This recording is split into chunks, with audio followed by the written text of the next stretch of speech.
বৈকুণ্ঠৰ কল্পতৰু ভাগৱত শাস্ত্ৰ ইহাৰ উত্তম ফল হৰিনামে মাত্ৰ। নমস্কাৰ বন্ধু বান্ধৱীসকল, মই পংকজ কুমাৰ নাথ। আপোনালোকৰ আগলৈ আমাৰ গাঁৱত অনুষ্ঠিত হোৱা 3 দিনীয়া কাৰ্যসূচীৰে পলসাগুৰি হৰি মন্দিৰৰ সৌজন্যত অসমীয়া 3 জেঠ ইংৰাজী 17, 18, 19 মে তাৰিখে আমাৰ গাঁৱত হোৱা ভাগৱত পাঠৰ আজি দ্বিতীয়টি দিন আৰু সেই দ্বিতীয়টি দিনত কেইটামান ক্লিপৰ সৈতে আপোনালোকৰ মাজলৈ মই এই ভিডিঅ'টো আপলোড কৰি দিছোঁ। এই ভিডিঅ'টোৰ মুখ্য উদ্দেশ্য হ'ল আমাৰ গাঁওখনৰ যি 3 দিনীয়া কাৰ্যসূচীৰে 2024 চনত ভাগৱত পাঠৰ আয়োজন কৰিছিল তাৰে এটা পূৰ্ণাংগ স্মৃতি ৰক্ষা কৰা।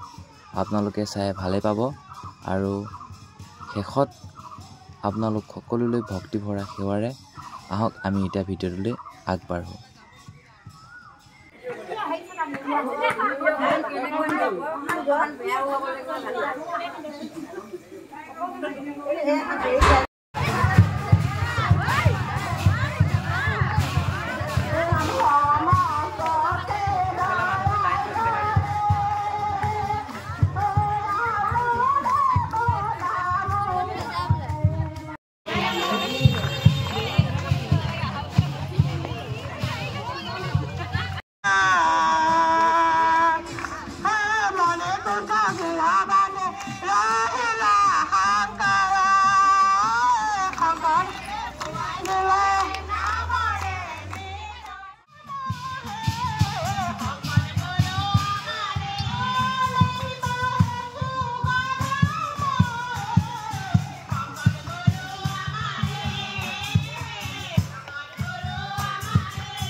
ভ্ৰমণ কৰি অহাৰ পাছত গাঁৱৰ সকলো ৰাইজে মিলি এনেদৰে ভোজ ভাত খালে আৰু তাৰ পাছত আৰম্ভ হ'ল মহানামৰ।